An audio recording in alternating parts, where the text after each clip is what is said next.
ngozi ya mwili, wengi wanadharau, wanazania kama ni tofauti na watu weusi. Ndio maana ushambulizi unakuwa wengi katika maisha yangu.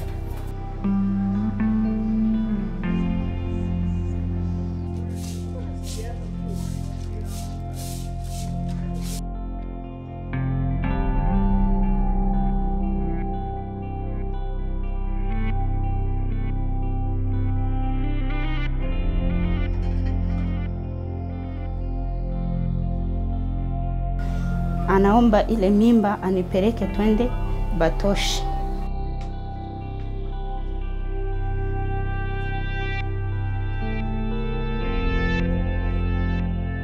When I was feeding my family with that man, I was feel bad because I know where I got that man is a pain.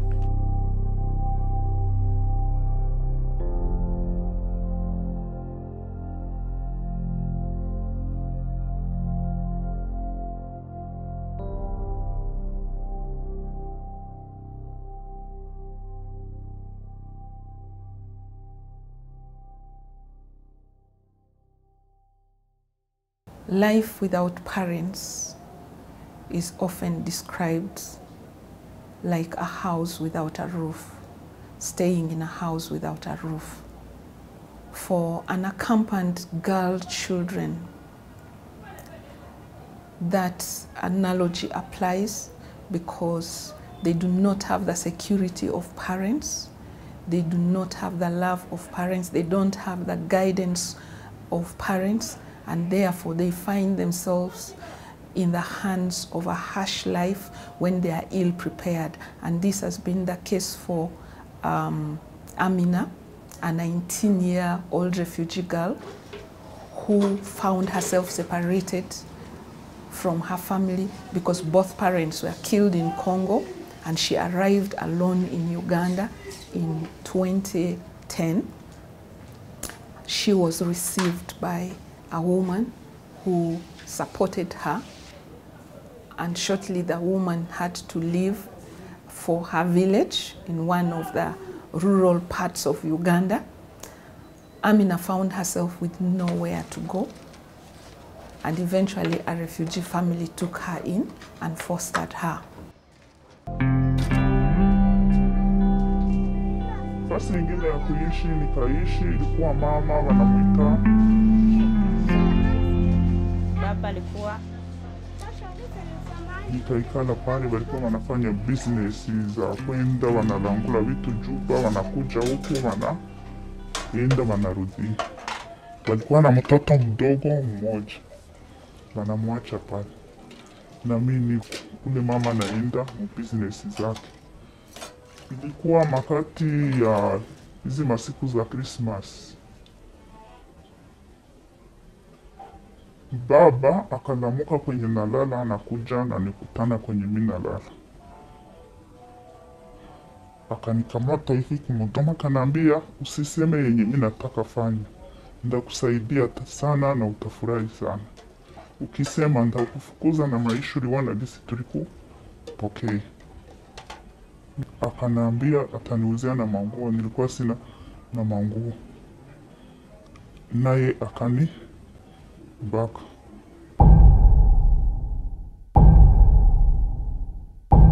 Kunaisha miezi 3, mimi naanza tapika, kugonjwa. Ule mama akaniita na ule baba akaniuliza gisi baba ninaambia nisiseme, na mimi nikaogopa kusema, nikakatala sema.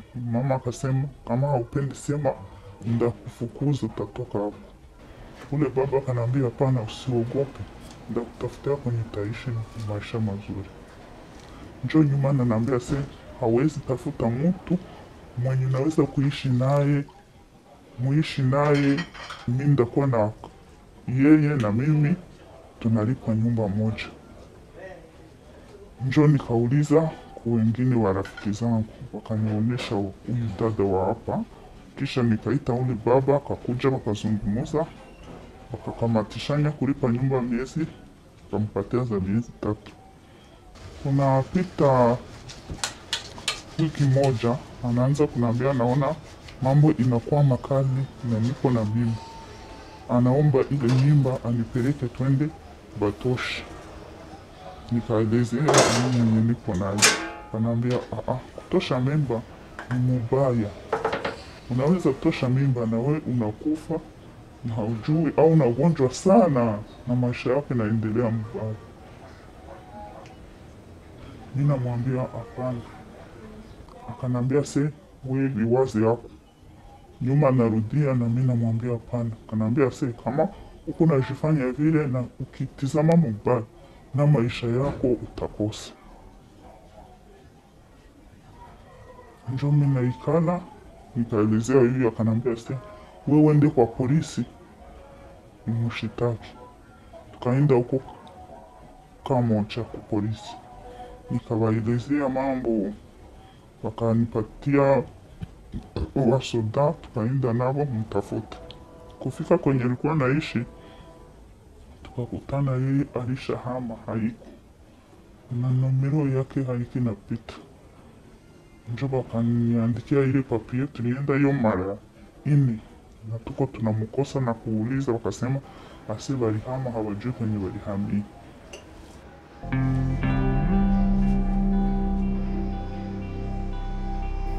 Amina has to struggle with issues of livelihood. Amina has to struggle with challenges of what the future holds for her. She is barely a child, now going to take care of a child without any work. It's a big challenge for Amina.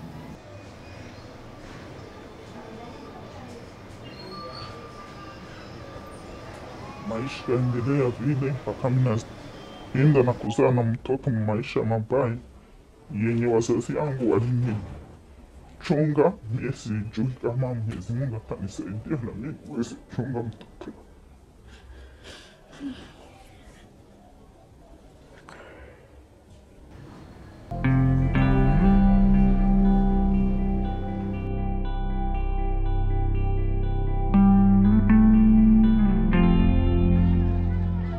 Refugee women have found themselves in charge of managing and running families, providing for them, a role that priorly used to be for the male gender. And in grappling with these challenges, they need to put food on the table, the need to take children to school, the need to get treatment for the family, the need to clothe children. All these things have put a heavy burden on the shoulders of women, and many have engaged in survival sex as a way of being able to meet those needs. While many times discussions about survival sex focus only on the positives that come with it, the ability to meet needs of families, nothing is often mentioned about the pain that is masked, that comes with it. Life, it was hard for me because I came here with my family, my children, my mom, and my brothers. But life becomes to be hard. I start working with the bakery for Ugandan lady. After that, she chased me from that bakery. Then life becomes to be hard. When I spent 4 months at where I was, because that time it's the lady who was give me everything. Where to stay, what I can eat with my family. Then I work hard to provide my family. But the time comes that lady chased me from the bakery. I was saving some money from me there. Then I rent my house. I feed my family, but within 4 months, it has to come to be hard. Then that 4 months, I set the job. I failed to get job because of language barrier, I met certain lady Congolese. She said, no, you can't get job here in this country, but let me show you where I can get a job for you. Then she took me where they are doing the sex worker. Then she took me, I was asking her, where is the job? No, we must sit down here until morning, you will see what you can get. Then she started calling guys looking for me. It was hard for me the first time, very hard, even the second time. But because of the life I was in, my children, they was suffering, crying with hungriness. Even my mom, and she was sick very seriously because I brought her when she was about to die. We spent 7 months at Mulago. I said, what can I do? Let me accept what she showed me. I start from that day. I got a guy. He gave me, I remember it was 50,000. Since that time I spent 6 months in that job. But the challenges I met there, it was very hard situation. Because the guy you met, you don't know him. Because he can even torture you in the way you sleep with him. Wanted to use you without condom. Wanted to use you the way he wants. Behind and in front. Really, as I was not like that way, I tried it hard. I lied my family. I got a job for night in the hotel. Then I tried also to hide myself to so outside. When I was coming from there, no one who knows where I'm coming from, because as I told you, I have children and I have daughters. They are grown up now. Then I see if they will know where I'm going, they will be bad thing for me. I tried my best to see how I can hide, because I was leaving by 3 p.m. because it was something I'm doing because of life I'm in and the challenges I'm in, but from my heart I was not love that thing. No one who can like to show that. Yeah.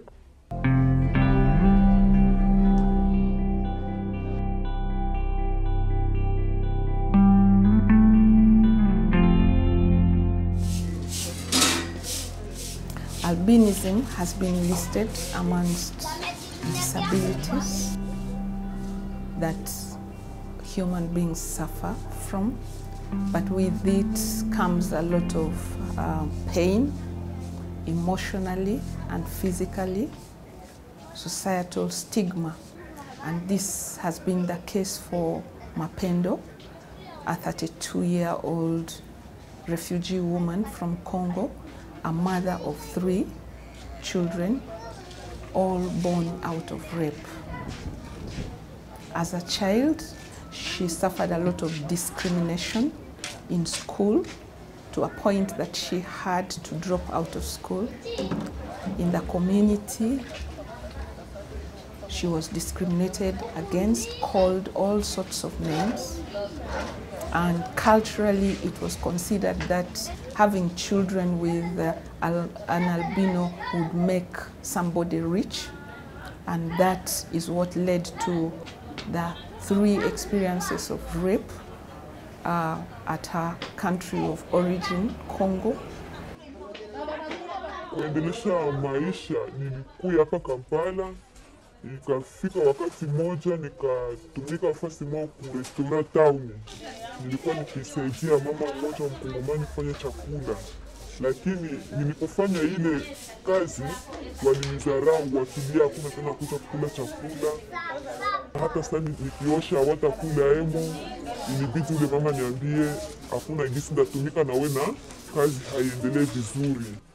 Basi nilitoka tu pale kusumbuka, watoto 3 sijui nini, gisi hata kuwauzia chakula. Nikapata ingine neema, mama mwa Mkongomani anatumika pale anatwanga hii majani ya muogo.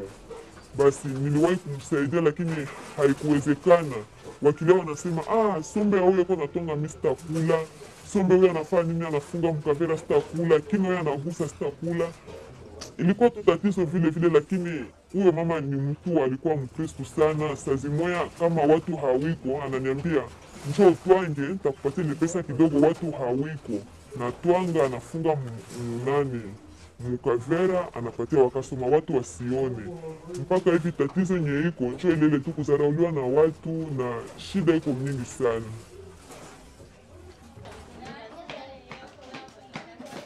So she continues to grapple with issues of identity, acceptance, self-esteem, and self-worth. She continues to fight for her dignity in people, to have a voice heard, to be respected as a human being. These are the struggles that she has to bear with psychologically. Hapa mwezi wa mnane nilipata tatizo, kulikia vijana kama walikuwa vijana 3, wakaniambia seme tunakupenda, utufanzie sombe kidogo ambayo takula. Lakini palikuwa kijana mmoja alikuwa alisema mimi napenda kwa mtoto mwanamke, nitaziweza kubakia naye mnyumba. Basi akaona nikimshinda, nikiogopa, nasema niko refugee na niko na watoto 3, maisha hakuna, nikiendelea tu maisha tu ya kupatana. Lakini alinifanzia mbinu zote mpaka siku mwaka niambia nikamatie sombe ya pesa fulani niletee kwangu kunyumba. Basi nilifika na ile sombe pale, akaniambia leta sombe ndakupatia pesa. Unajua uko rafiki yangu na tunaongea ndio. Nilikuwa nikiongea naye na nikizungumza naye nikimkamata kama tu vile kaka, lakini alikuwa kiniambia habari za mapenzi kiasi moja. Basi alinikamatia vile, sasa niliingiza sombe, akanikamata akanifanzia jeuri ya mubaya. Mpaka sasa sijui kama nina ujauzito, sijui kama niko mzuri. Ndio shida yenyewe iko pale, wala sijui kama tanzi itika, sijui kama tanzi katala, siamwambia, na nilikuwa nikiogopa kuambia mzazi, na nilikuwa naogopa kusema kwenye familia. Kama nasema hivi sasa ni jumu kwa hapa, nasema mtanzi nisaidia, nasema mtanzi kumsaidia kwa mawazo, ndio maana nasema, lakini nilikuwa siyasema hata kwa Mungu.